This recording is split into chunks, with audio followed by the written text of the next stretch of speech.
Hi, Niamh here and welcome to my art journaling channel. Today we're going to be playing in the junk journal and using some stamps, which is something different from my junk journal. So this is a page I prepared with some leftover paint I had from another project that I was doing, and it's just some turquoises and lime greens. And I'm going in with some of these texture stamps I got for my birthday. In fact, all the stamps I got in this set are new ones I got for my birthday. I don't know if they're new stamps, but certainly new ones that I've purchased and I hadn't seen them before. Now this is funny story. My nearly 3-year-old daughter has been coming in and playing with my stamps and playing with my bits and pieces, and this technique is actually one that she came up with, and I've really loved it. She did this background for me, and I feel like I have to do that again. And basically all it was she got all the stamps, I think there's 4 in the set, and I'll use them all on here, with the oxide inks, and sort of stamped them on top of each other, and they just sort of all worked together. Even with odd sort of colour combinations, they just all worked together and created this really cool, grungy, colourful background.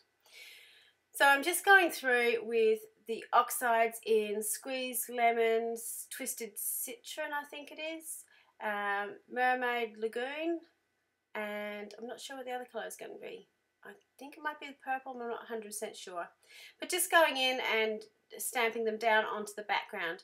Now I have a love-hate relationship with the oxides. I love them when they're first stamped and they've got that beautiful opaque, bright colour over the top, but then they dry to that sort of chalky finish, which I'm not so much a fan of.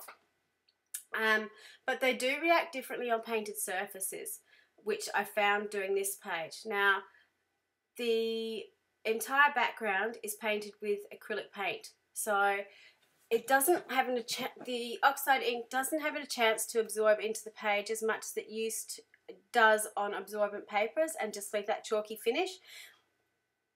So you get a little bit more of the colour. So it's a technique I'm going to be playing around with a lot more, I think, using this, using the oxides on top of a painted surface. So as I was going along, one of the things about my junk journal I said to myself when I was gifted it was that I was going to use it as a place for all my Little Raven ink printables. And on most, if not all, the pages so far in this book, I've used some Little Raven ink printables on it. But I really wanted to try out these stamps, so I didn't. I used these stamps instead. So it's a little bit of an odd page in my journal. Stamping into it, because this is sort of a lumpy bumpy book, it didn't stamp perfectly, but that's okay, because again I sort of wanted that really grungy feeling, and you can see that's a virgin stamp there. It's never been used before, so it's its first outing here. I think they're based on Sherlock Holmes and Watson. That's just the impression I get from the stamps. I don't know if that's actually what they are or what they're supposed to be, but that's what my impression of it. You'll also notice on the right hand side the oxide inks react differently with the hybrid inks, or the permanent inks that go over the top. You can see those dots have actually come up. They've kind of resisted the ink and they still come up through, which is a really cool effect, and it's not something I've come across before as well. So I like my 2 figures on my page. The thing I didn't like about them was they were floating in the middle of the page. That was really bugging me. But I didn't want them at the bottom of the page because that would leave me too much space at the top, and I was really playing around with them. So this is some quotes that I typed up on my computer and printed out onto some sticker paper. They're just a load of quotes I found from Pinterest, which I quite liked. Typed them up to use in different bits and pieces. So this is my version of having, I suppose, one of the Little Raven Ink's printables, except I just made a printable of my own to put onto this page. So I'm just trimming it down and trying to work out what I wanted to do. So I think it's learn the rules like a pro, break them like an artist, which I thought was quite a good quote for this page, because I was sort of breaking my own rules for this journal to begin with, and learning some different stuff about the products I was using. So I'm just chopping the words into, or a phrase into pieces that would actually fit inside the figures.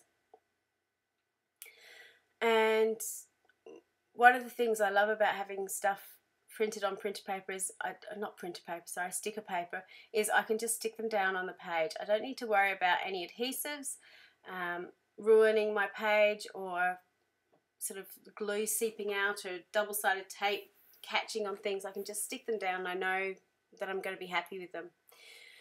So while I was cutting that out, I was thinking about what I could do to ground these images, and because I'd sort of, in the quote, it talks about being an artist, I thought putting some drips coming down from the bottom of the figures so they look sort of like they're painted and arty and drippy, and so they're supposed to be there.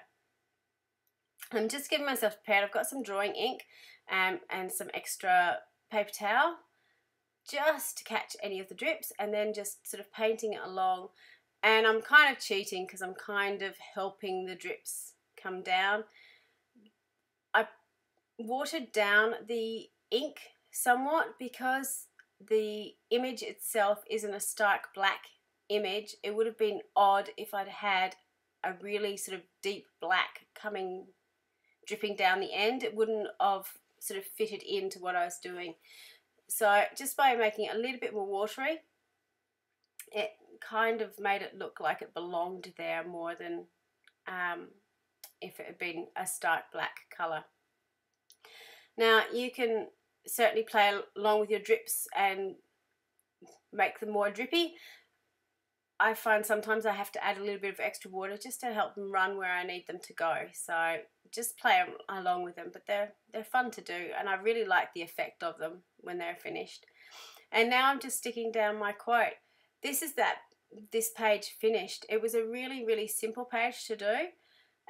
One of the reasons I love junk journals and my Use It Up journal is you've got these backgrounds already done that it takes no time to add something to. This in total took me about 15-20 minutes to put together. Most of that time was actually finding things like the stamp or the quote, or cutting it out, not actually putting the page together. So if you've got bits and pieces lying around on your desk, it helps pages like this come together really, really quickly. So here's a close-up of it. You can see that really funky background and how those stamps layer together, and how the oxide inks affected the black stamping. It's a really odd effect, but I really, really like it. So there's the final page. Thank you so much for watching, and until next time, see you later.